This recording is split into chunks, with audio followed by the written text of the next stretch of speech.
Queridas e queridos ouvintes, sejam muito bem-vindos a mais um podcast do Justificando. Eu sou André Zanardo, diretor de redação aqui do Just. Estamos no ar todas as segundas-feiras às 9 horas na Rádio Brasil Atual e, como você já sabe, os episódios também estão disponíveis no seu player de podcast favorito, no YouTube. Então, caso você queira escutar um programa de novo ou outras pautas anteriores, siga a gente aí no seu aplicativo. É isso aí, recado dado. Mabô, chega a nós. Fala, galera, chegamos reenergizados um pouquinho agora essa semana, né? Nossa, um pouquinho, bom, né? Mabô? Porque deu uma reenergizada e já deu uma intensificada de novo. Primeiro que a gente teve a vitória eleitoral da esquerda na Argentina, aí a gente viu também, estamos acompanhando a volta do Mujica, do Pepe Mujica pro Senado uruguaio. E também agora, essa semana, ficamos atentos com a notícia de um possível envolvimento da família Bolsonaro no caso do assassinato da Marielle e do Anderson, que vão ser claramente determinantes para os rumos do país, então acompanhando muito atentos. É claro, e vamos aguardar mais alguns desdobramentos e quem sabe em breve a gente não faz um especial sobre isso aí. Bem, mas sobre a América Latina, no programa passado a gente fez um especial sobre as lutas que estão acontecendo e se você ainda não escutou, vale a pena dar uma conferida lá para entender o panorama geral que está acontecendo aí com os nossos irmãos e, claro, aqui com o Brasil também. Bom, hoje a gente decidiu fazer um programa com mulheres de luta que trabalham cotidianamente para ver se a gente tem esse respiro aqui no Brasil também. Vamos falar de movimentos sociais de moradia no Brasil com a querida companheira Preta Ferreira. Tudo bem? Preta, tudo bem.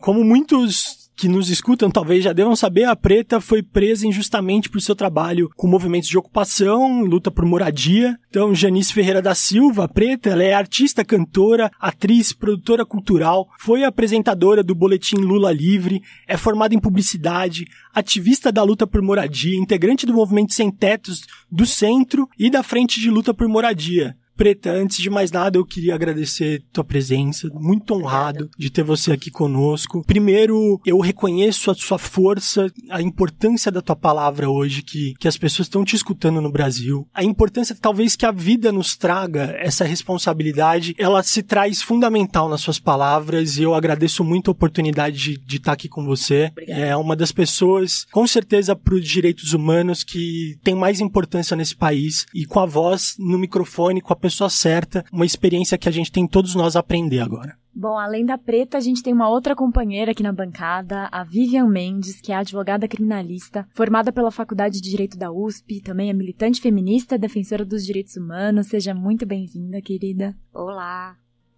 tudo bem? Tudo certo, amiga? Vamos lá?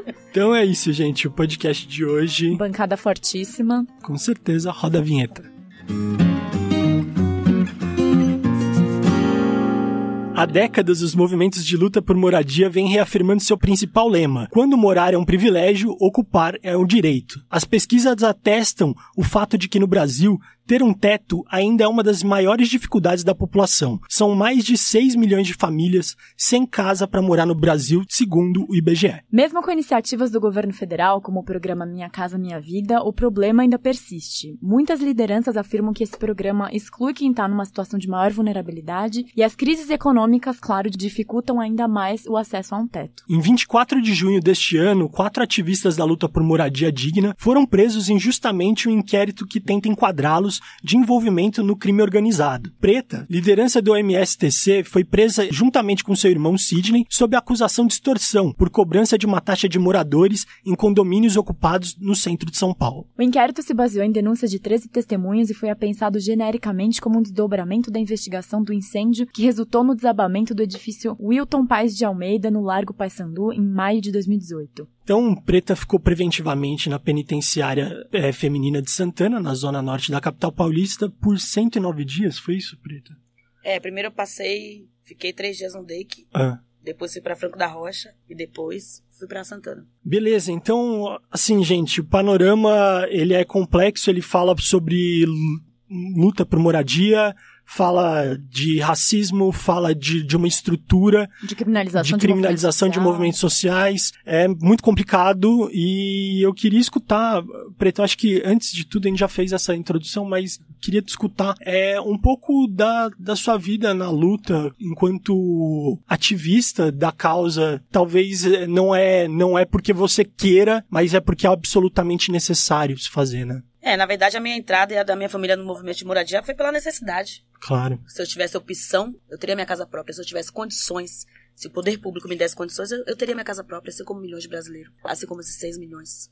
Então, eu entrei no movimento de moradia pela necessidade. Quando minha mãe, retirante de Salvador, fugiu de Salvador do meu pai porque sofria violência doméstica. Mais uma vez, ela não foi assistida pelo Estado. Teve os seus direitos negados. Quando ela fugiu, pra não morrer, ela deixou os filhos pra trás e veio pra São Paulo. E conheceu o movimento de moradia. Depois de 5 anos, ela traz os filhos e eu vou morar onde? Não tinha ponte, não ia morar embaixo da ponte. Minha mãe morava em ocupação. Então, eu fui morar em ocupação e conheci o que era ocupação, conheci o que era movimento. E desse movimento eu me empoderei. Desse movimento eu soube o que eram meus deveres e também os direitos constitucionais que eu tinha, que me cabem quanto a cidadã nascida nessas terras. Então, foi daí que eu comecei na minha luta. Então, não entrei no movimento de moradia porque eu queria ser uma pessoa famosa, uma ativista famosa, não. Eu entrei porque eu vi a necessidade para não morrer de frio, como estão morrendo nas ruas de São Paulo. Então, fui morar em ocupação. Preta, eu não sei se é uma impressão que eu tenho olhando de fora, porque eu não conheço a fundo o movimento de moradia, mas eu fico com a impressão de que é um movimento muito liderado por mulheres. Não sei se por muitas mulheres no Brasil terem esse papel de, sobrecarregadas, chefiarem todo o sustento da família e o sustento também referente ao lar, mas me parece que é uma coisa muito capitaneada pelas moças mesmo. Mas a primeira coisa que eu quero falar pra você, a primeira coisa é conheça.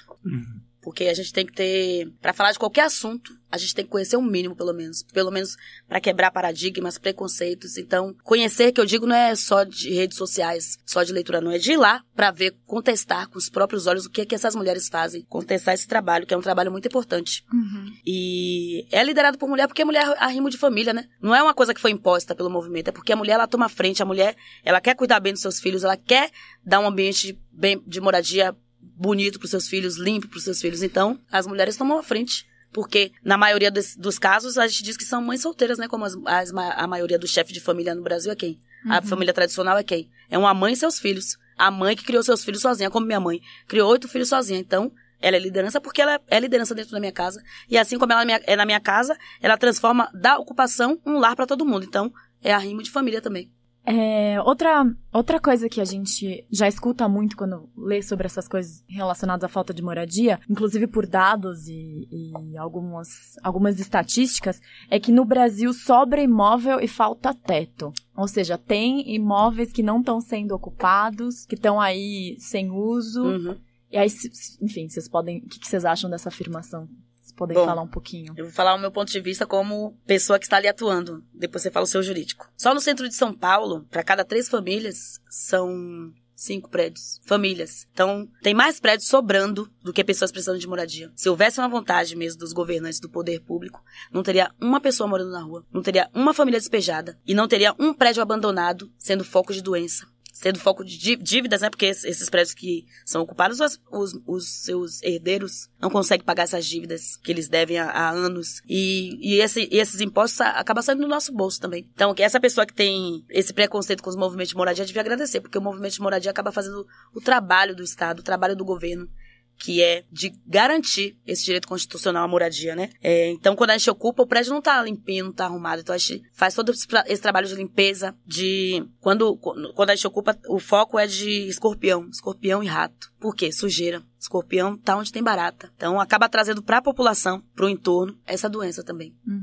Então, a gente acaba fazendo 2 serviços, né? Que é o de saúde pública e o de moradia. Eu acho que essa frase, ela mostra qual é o centro da luta pela moradia, que é a luta da moradia, ela representa uma luta contra a especulação imobiliária. Então, não é que não existe terra no meio rural e não existe casa, imóvel no meio urbano que pudesse garantir moradia digna para todas as pessoas.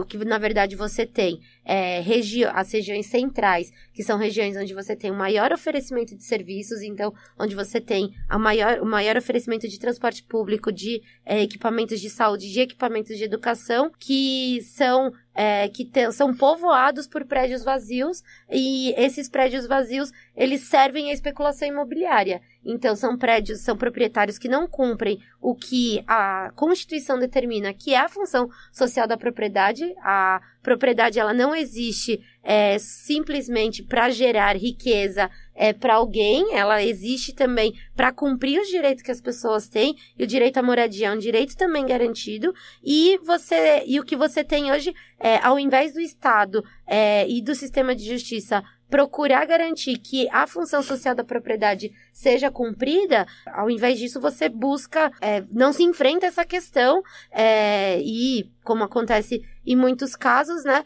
você não trata o que significa você ter milhares de prédios em regiões onde o Estado investiu. Então, a região central não é uma região que não teve atuação do Estado. Onde você tem um prédio, você tem uma rua que foi construída, que é asfaltada, você tem uma calçada que é cuidada, você tem uma escola que é mantida. E aí, todos esses serviços, eles que qualificam a área, qualificam, inclusive, valorizam, né, o valor da propriedade da pessoa, eles ficam à disposição da especulação imobiliária. E acho que quando o movimento faz essa denúncia, é uma denúncia de que a questão não é simplesmente construir unidades habitacionais, porque você tem, obviamente, essa necessidade, mas também não é construir unidade habitacional lá no fim do mundo, mas é discutir qual a função da propriedade que os imóveis do centro que estão vazios estão cumprindo e quais eles poderiam cumprir. Queria saber de vocês mais sobre como funciona, como que a organização dentro de uma ocupação. Eu digo, como funciona isso, estrutura de quem faz o quê, como que se administra as portarias, segurança, limpeza, financeiramente, e como que isso dificulta também que talvez chegue num processo igual desse que leve a uma injustiça. Vou responder quanto ao MSTC.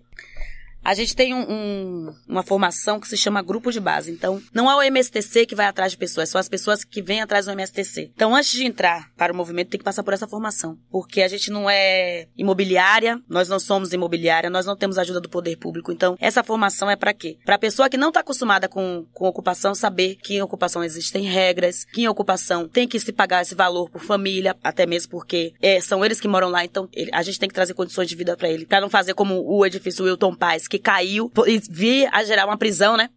Então, quando a gente ocupa, quando a gente faz esse trabalho de base, a gente explica tudo isso. Passou-se o tempo dessa pessoa frequentar o grupo de base, existe um regimento interno que ela é informada sobre esse regimento junto ao assistente social do movimento, é lido para ela e, se ela concordar, ela assina e passa a morar nas ocupações. Dentro desse regimento tá as regras que têm que ser cumpridas e o valor que ela tem que pagar mensalmente para pagar portaria, câmeras, extintores de incêndio, advogados, um corpo administrativo e as reformas dos prédios, né? Igual então, tudo na vida tem um custo, um condomínio normal. Então, tudo tem que se pagar. Quando a gente ocupa, a gente não acha um prédio reformado. A gente acha um prédio abandonado, que está deteriorado e que tem que ser arrumado para dar condições de vida para essas famílias. Então, essa verba é para isso. Então, quando uma liderança tem que viajar para resolver questões de caixa econômica, de negociação, quem é que vai pagar? Vem dessa verba, dessa taxa que eles pagam mensalmente, que é do valor de R$220. Então, tudo isso se paga. E mesmo assim, existem famílias que nem pagam porque não tem condições, não tem como, tá desempregada. E aí o movimento tem todo aquele trabalho de ressocializar a pessoa, indo atrás de um emprego, de uma vaga de emprego na área dela, indo atrás de uma universidade, de uma escola, porque o movimento ele não é assistencialista. O movimento ele quer ressocializar, quer dar ao cidadão suas garantias de direitos. Então, quando a gente não ocupa só no intuito de moradia, porque as pessoas acham que é só para morar. Não. Educação, lazer, saúde, cultura. Então, a gente trabalha com o poder público para garantir todos esses direitos. E, principalmente, o direito da criança e do adolescente, o Estatuto da Criança e do Adolescente. Então, como disseram que a gente faz extorsão, não tem como eu extorquir quem já sabe, já tem ciência de que tem que pagar quando entrou. Então, se a pessoa assinou, ela não pode ser extorquida com consciência, né? Então, alguma coisa tá errada. Ô Vivi, explica pra gente um pouco, então, como que aconteceu esse processo e por que se falou em extorsão? O processo, como vocês comentaram, né, ele foi um desdobramento da investigação do desabamento que aconteceu no Wilton Paz, de Almeida, lá na região do Largo do Paissandu, e ele começa por uma denúncia de um post de um Facebook, assim, já é um início muito estranho pro que é o costume, né, do que deveria ser, na verdade, um processo criminal. E o que baseia a acusação de extorsão são justamente essas contribuições que são dadas pelos moradores para garantir melhorias e condições de funcionamento das ocupações. De fato, existe uma dúvida sobre qual era o método que era utilizado no Wilton Paes de Almeida. Tem relatos de agressões, tem relatos de expulsões, tem relatos que a justiça poderia investigar e tentar comprovar em relação àquele caso em específico. Mas aquilo é uma unidade e outra, é uma outra coisa, né? Mas aquilo é um movimento que não se relaciona com os outros movimentos que foram investigados e agora estão sendo acusados no processo. Inclusive, tem práticas muito diferentes entre os movimentos. Os movimentos que a Preta participa e outros dos acusados participam são movimentos que se relacionavam de forma organizada com a prefeitura, faziam parte do conselho de habitação, participavam de conferência, tinham reuniões constantes. Logo após o desabamento, teve um grupo de trabalho da própria prefeitura que vistoriou todas as ocupações. Esse grupo de trabalho indicou melhorias que deveriam ser feitas nas ocupações em termos de segurança. Tem uma institucionalidade, tem uma formalidade. Exatamente. Elas não viviam à margem, esses movimentos não vivem à margem da lei. Muito diferente do que a gente tinha como relato, tem como relato do que era a ocupação do Wilton Paes de Almeida e outras ocupações que já deram problema, como a ocupação do Cine Marrocos. Então, eles igualaram o que não é igual. Deixa eu tentar entender, então. São diversos grupos de moradia que estão lutando, cada um com a sua formatação. E aí o Ministério Público pega, junta um bolo como se fosse a mesma coisa. Coloca no mesmo funil. No mesmo funil, tipo, colocando movimento social a ser tudo a mesma gente. Isso, tudo a partir de uma coisa do Facebook, inicialmente. De um fake news. E de uma denúncia. E o que eu acho que é mais complicado no processo é que ele pega o que é a organização legítima do movimento de décadas. A organização do movimento não é algo recente, não é algo que começou nos anos 2000, é uma coisa que vem de décadas.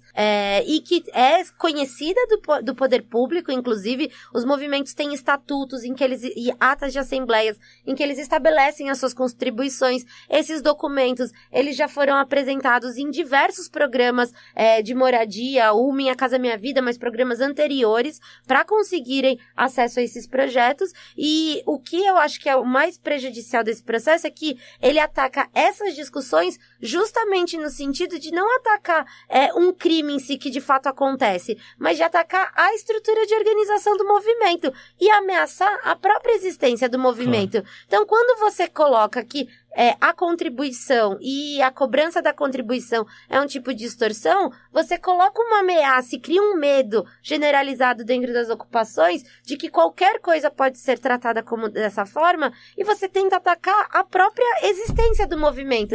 Então, mas isso tem um nome, né? Tem uma pessoa fazendo isso. Quem é o promotor? Quem são os promotores que estão nesse caso? Então, o promotor desse caso é o Cássio Concerino. Ele já, inclusive, fez uma coluna no Estadão há uns 2 meses atrás, acho, assim que foi feita a denúncia por parte dele, e apresentou já a narrativa que ele acredita ser, que esses movimentos são movimentos que trabalham em prol de uma agenda política e uma agenda política de esquerda e aí ele tenta relacionar o que é essa agenda política da esquerda com o que são os crimes que estão acontecendo. Então, processo político ideológico. Isso, eu acho que a Preta pode até falar, mas porque ela vivenciou o que é sofrer esse processo político na pele. Mas, assim, tem muita...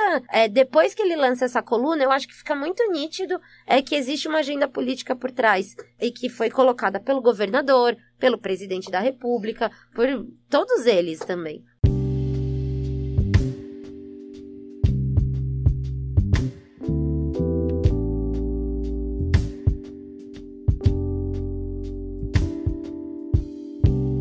Parece pra vocês uma forma de... Não, porque você falou agora a coisa de uma agenda política de esquerda como se ter uma agenda política de esquerda progressista, emancipadora, fosse um perigo, né? Então vocês acham que isso faz... Estão tratando como crime. Sim, colocaram até que eu sou apresentadora do Boletim Lula Livre como prova de meu crime. Mas então isso faz parte, vocês enxergam como uma agenda de criminalizar a esquerda como um todo? Não só... a gente não enxerga, é isso.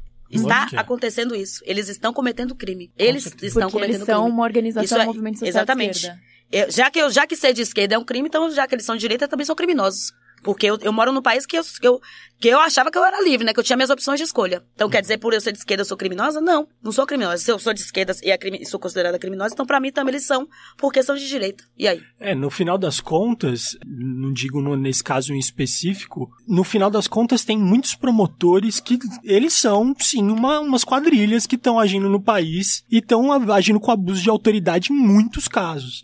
Então, eu acho que essa experiência que a gente tem aqui de conversar com a Preta é lidar com realidade nua e crua. Do judiciário. Do judiciário. Sim. E, Preta, conta pra gente então como que foi aí a parte da prisão, como que foi esse dia? Você sabia que ia ser presa? Não sabia, porque até mesmo porque eu nunca dei motivo pra ser presa. Nunca cometi nenhum crime pra ser presa. Então, pra mim, eu ainda continuo com o mesmo sentimento de quando eu fui presa, de que eu sou inocente e de que eu vou andar de cabeça erguida em qualquer lugar.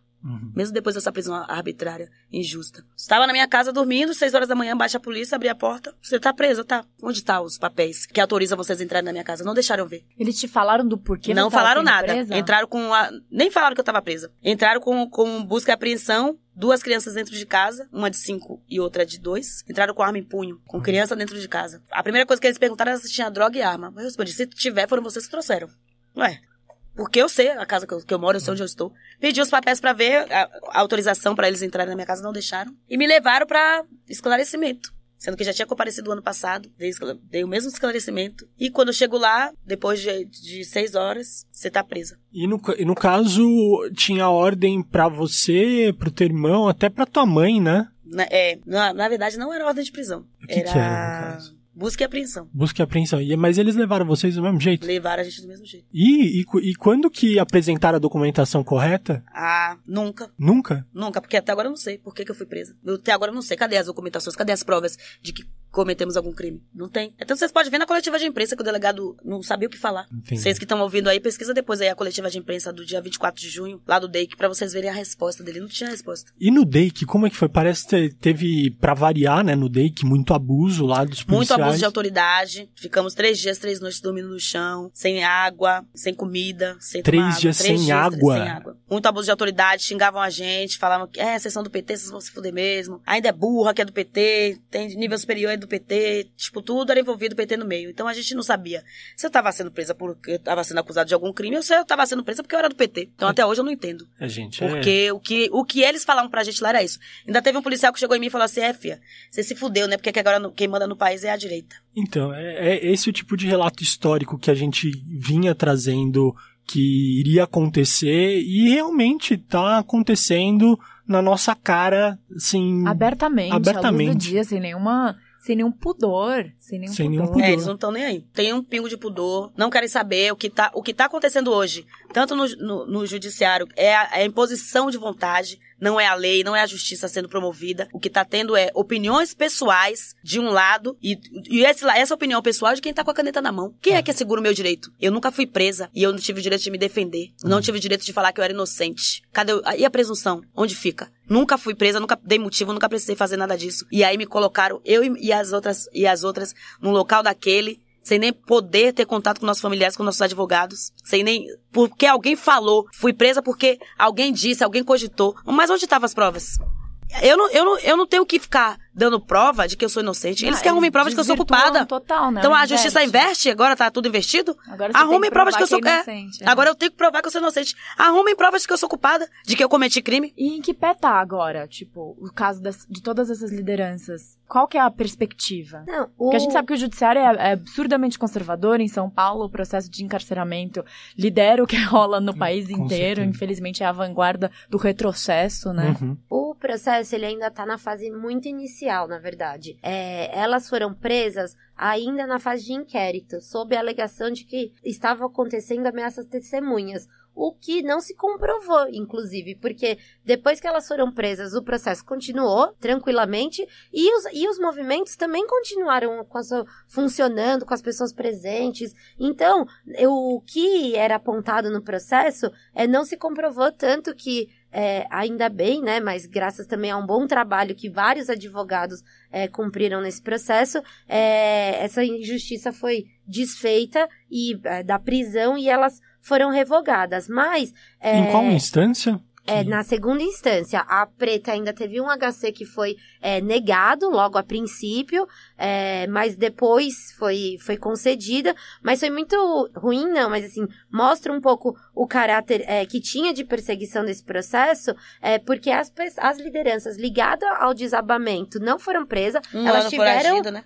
Elas tinham mandato de prisão expedido, elas, no processo informou-se, né, que elas tiveram acesso ficaram sabendo que existiam escutas telefônicas e elas em si não foram presas, permaneceram foragidas. E outras pessoas que contribuíram com o processo, deram depoimentos, foram ao DEIC todas as vezes que foram convocadas, esclareceram as questões que foram apresentadas pela polícia, foram presas também.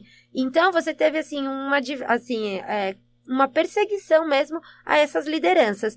E agora, a juíza recebeu a denúncia, né, que foi elaborada pelo Ministério Público, só que algumas questões de procedimento estão sendo discutidas no processo e a gente está numa fase de apresentação da resposta à acusação, que é a primeira defesa. É um processo que vai ser longo, inclusive, ele não é um processo que vai se resolver logo, o que, inclusive, impõe não uma pena de restrição de liberdade, mas uma pena para quem está sendo acusado, que esse processo vai se alongar e vai ter que lidar com esse processo durante algum tempo na sua vida, porque a gente tem 19 acusados, então é um processo que vai perdurar e ainda tá muito inicial, assim, e as perspectivas nossas, elas não tem como comprovar, porque um processo que começou assim pode acontecer qualquer coisa, né, não tem garantia nenhuma de que a gente vai conseguir, mesmo sabendo da inocência dos acusados, conseguir que eles sejam absolvidos. Ô Vivi, então eu vou até fazer um convite aos ouvintes, porque percebe-se que trata-se de um processo político, e por se tratar de um processo político, existe sim um papel político de quem está agindo de fazer resistência. Eu acho que o Justificando tem um papel nisso, e quem tiver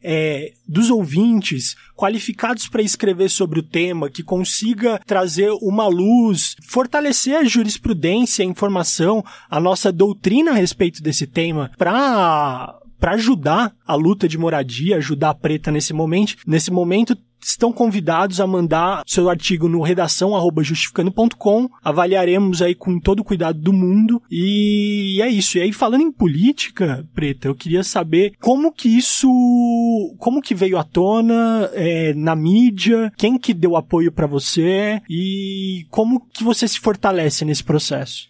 Eu sou uma figura pública, né? Eu trabalho com música, cinema, sou cantora, sou atriz.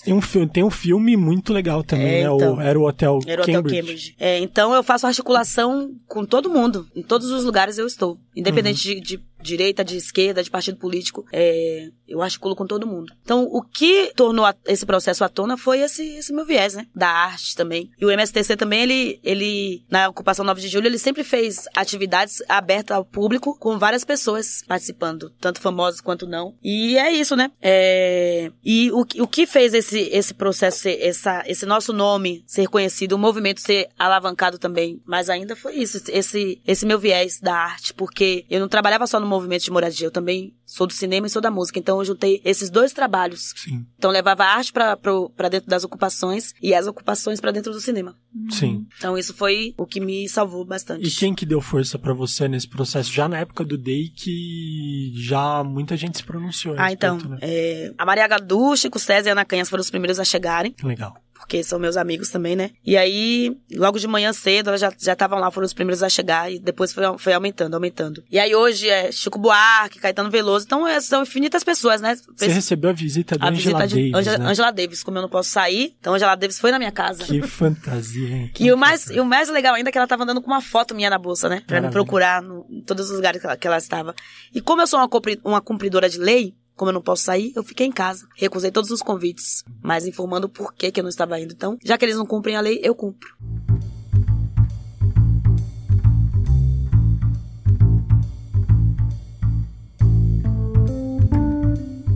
Nesse teu processo que você teve de 109 dias, mais os dias do DEIC, o que você aprendeu nessa...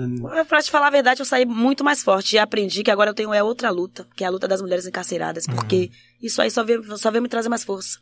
E me mostrar ainda que muita gente ainda precisa e que eu tenho que lutar muito mais. Se pensaram que eu ia sair amargurada, triste, não. Saí com muito mais amor no coração, porque dentro do presídio eu recebi amor, carinho de outras mulheres que não tinham e me deu. Então, houve uma troca.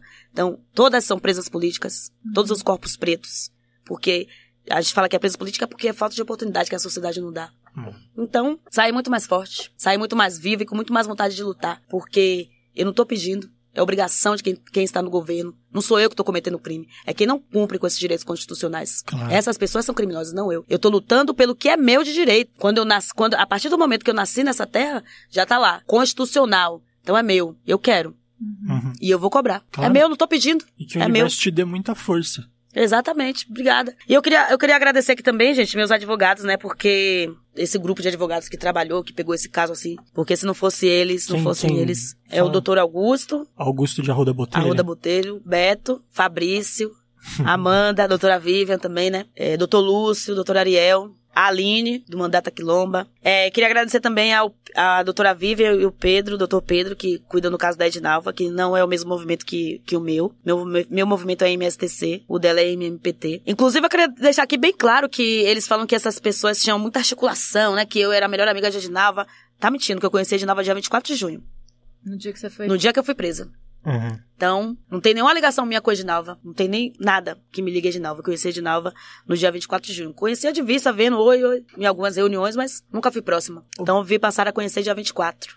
Preta, você tava falando, né, como um direito constitucional que o Estado nega às pessoas, o direito à moradia. E aí eu queria jogar pra você e pra Vivi, na verdade, o que vocês acham que seria, eficiente como política pública que ainda não vem sendo implementado ou que deveria ser implementado em uma escala maior para ajudar a solucionar essa questão da moradia no Brasil? O que eu acho que a primeira coisa que tem que ser implantada é a boa vontade dos governantes. Porque a gente mostra como que é fazer um serviço que traga moradia para a população. É só olhar para os movimentos de moradia e aprender com eles. Porque a gente nós somos autogestores.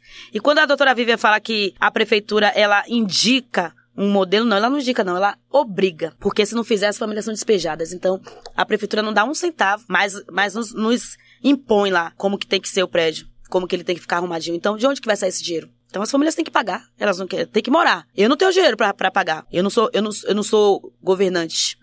Eu sou apenas uma liderança, uma líder de movimento. Então, aprender com os movimentos de moradia, colocar boa vontade pra se fazer. Só tomar aula de gestão pública com o movimento de moradia, que o movimento ensina. Por que ensina? Porque a gente sente na pele. A gente ensina como é que ocupa, a gente pode ensinar como é que limpa, como é que mantém. Aprendam com os movimentos de moradia. Em vez de querer acabar com uma coisa que tá trazendo solução, que tá trabalhando de graça ainda pra eles, cumprindo a função deles, eles querem acabar. Mas é bom, querem acabar? Simples. Solucionem o problema de moradia. Que aí pode terminar com os movimentos. Porque se o movimento de moradia existe, é porque eles não cumprem com a função deles. Então, cumprindo com a função, a gente não precisa ocupar pra não morrer de frio, pra não morrer, pra não ir pra debaixo do viaduto. É simples, é só cumprir. E aí, Preta, você falou também de hoje você estende a sua luta às mulheres encarceradas. E como que é a condição dentro do presídio hoje e como que você se organizou lá dentro, lidou com esses dias? Vou falar que o presídio não é legal não, cara. Não é bacana. Não é bacana, não. Mas eu coloquei na minha mente. Eu faço muita amizade, né?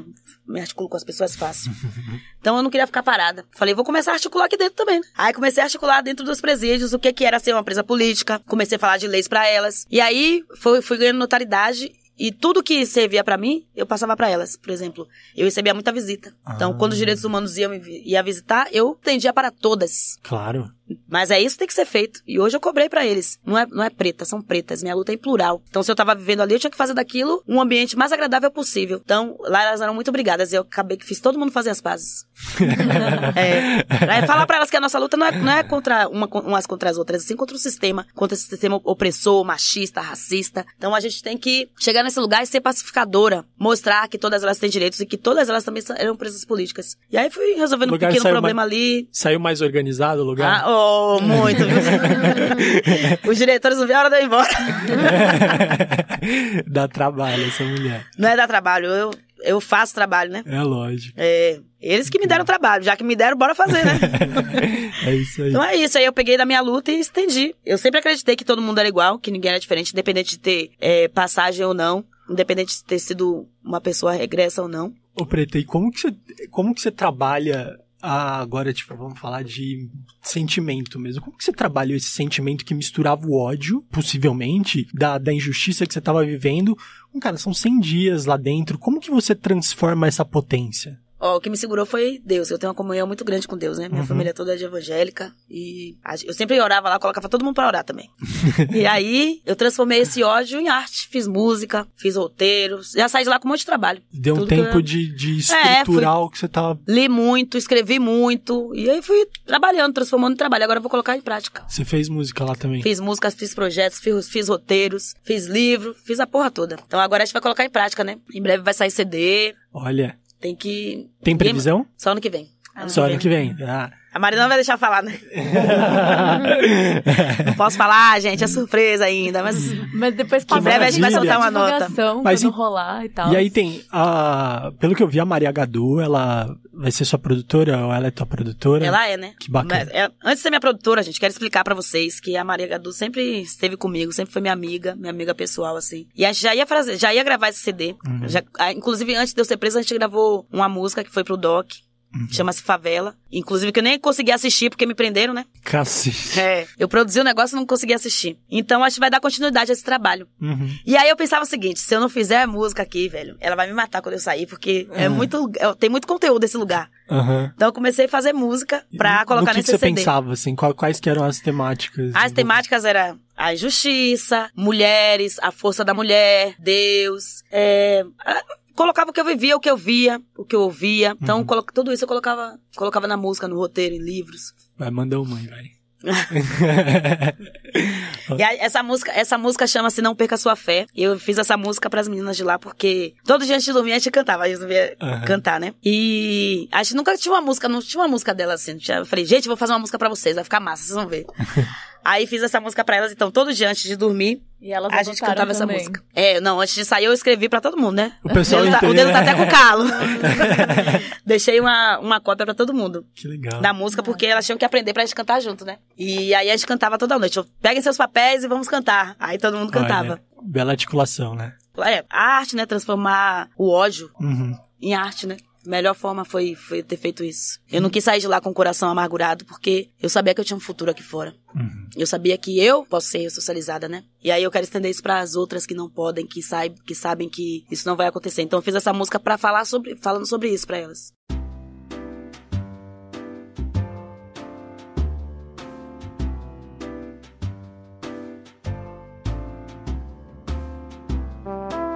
Bom, pessoal, já indo pro encerramento do programa, eu queria só fazer uma última pergunta, porque eu acho que qualquer paulistano, assim, que circule um pouquinho nesses meios, assim, classe média, já ouviu um monte de besteira e preconceitos mil sobre movimentos de moradia e ocupação. Já convivi com molecada que reproduzia o que os pais falam sobre a galera que luta e ocupa os prédios aqui no centro. E aí, na verdade, eu queria só jogar uma pergunta, assim, meio genérica de o que vocês diriam para uma pessoa que tem esse preconceito arraigado com o movimento social de ocupação e luta por moradia? Qual recado vocês dariam para essas pessoas? Primeiro eu quero dizer assim, que você que é de classe média, que acha que você que é proletariado, que acha que é melhor que todo mundo e não tem uma casa própria e paga aluguel, vou te falar que você também é sem teto. Então, bem-vindo ao clube. Sem teto é toda aquela pessoa que não tem escritura de uma casa, meu amor. As pessoas não ocupam porque quer, ocupam porque há necessidade. Então, porque ela não tem a mesma grana pra pagar o aluguel como você paga. E se um dia você for despejado, o governo não vai te ajudar. Ou você volta pra casa do seu parente, ou você vai morar embaixo do viaduto, ou você vai entrar pro movimento. Então, as pessoas que ocupam são as pessoas mais inteligentes do mundo, porque elas brigam pelo direito dela, a moradia, e pelo seu também. Então, vocês têm que parar de dizer que essas pessoas são oportunistas, são boas. Essas pessoas são inteligentes, porque elas estão exigindo uma garantia constitucional. Boa, Prita. Muito bom. Então, antes de você vir com o seu pré-conceito, que é um pré, né? Conheça o movimento de moradia. Vá à Ocupação 9 de Julho, que fica na rua Álvaro de Carvalho, 427. Conheça o que é o trabalho de uma família, de famílias de trabalhadores de baixa renda organizado. Essas famílias, elas ocupam, constroem, reformam e moram. Então, antes de começar o seu pré-julgamento, o seu preconceito, conheça. Eu queria só... Pode falar, amiga. Não, eu só queria acrescentar, porque eu acho que essa visão que existe sobre o movimento de moradia, que na verdade existe sobre diversos movimentos, é a mesma coisa que se faz com o MST, Sim. por exemplo, ela é uma construção que ela vem de várias áreas da nossa sociedade. É quando o legislativo tenta transformar luta social em crime de terrorismo, é quando o poder executivo chama de criminoso e invasor quem ocupa, é quando o nosso judiciário toca esse tipo de processo, faz esse tipo de processo. Então, eu acho, e aí para todo mundo, eu acho que o que a Preta fala é o mais certo, conheça, vivencie, porque existe de fato uma construção que distancia muito, que é a realidade dos movimentos do que é a caricatura que é construída na mídia, que é construída pelo poder judiciário, que é construída pelo poder legislativo em relação a esses movimentos. E essa caricatura ela é construída por um só motivo, porque toda vez que um movimento se organiza por luta por qualquer direito, ele tem uma capacidade emancipatória e transformadora que preocupa quem quer manter as coisas como elas estão. Abala as estruturas. É isso. Então, se você quer conhecer algo que de fato tem transformado a vida de milhares de pessoas e de forma coletiva e com muita luta, eu acho que conhecer o movimento de moradia é a primeira tarefa que você tem que cumprir. E como é que faz isso? Pode começar indo pros almoços da Ocupação 9 de Julho, pros eventos, né? Eu soube que a festa junina que eu organizei, bateu o recorde na cidade de São Paulo. Inclusive foi parceria com a prefeitura, né? Foi a festa mais comentada. Pena que eu tava presa, não pude ir pra dançar um forrozinho.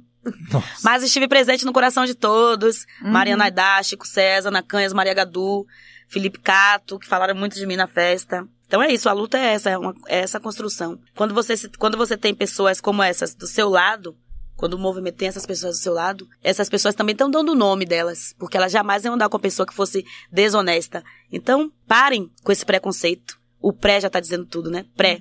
Conheçam antes pra vocês mudarem um pouco o seu conceito. E eu vou finalizar cantando a música que vocês pediram, né? Vou cantar só o refrão. Eu também achei que ela tava deixando assim. Deixou o melhor pro final. Vou cantar só o refrão pra vocês terem um gostinho. Apesar que acho que todo mundo já ouviu que eu cantei pra Angela Davis, né? Mas canta de novo. Canta aí. Essa música, já falei a história, né? Tire forças do além, olhe para o horizonte, evolua sua mente, o caminho é pra frente, nem toda essa tristeza é capaz de lhe parar. Coloque-se de pé, não perca a sua fé. Aê! Isso aí. Arrepios.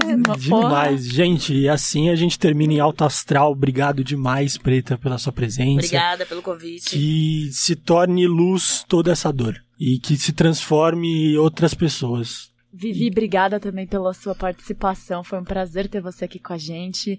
Que bancada maravilhosa. Só agradecer. Tá, vamos bater mais uma palma, vai. Aê! Valeu, gente. Então a gente se vê na próxima semana. Segue a gente aí no YouTube, no seu player de podcasts. Até mais. Beijo. Beijo. Tchau. Tchau, gente. Mulherada. Obrigada, meninas.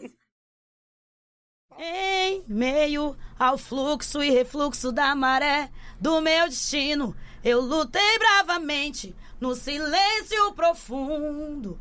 O medo que tentou me afogar no mar da solidão puxou a minha mão pra outra direção. Gritei bem alto porque me calar nunca foi opção. Nas horas obscuras a tristeza não perdura.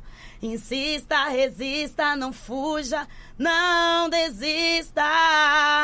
Tire forças do além, olhe para o horizonte, evolua sua mente, o caminho é pra frente. Nem toda essa tristeza é capaz de lhe parar. Coloque-se de pé, não perca a sua fé.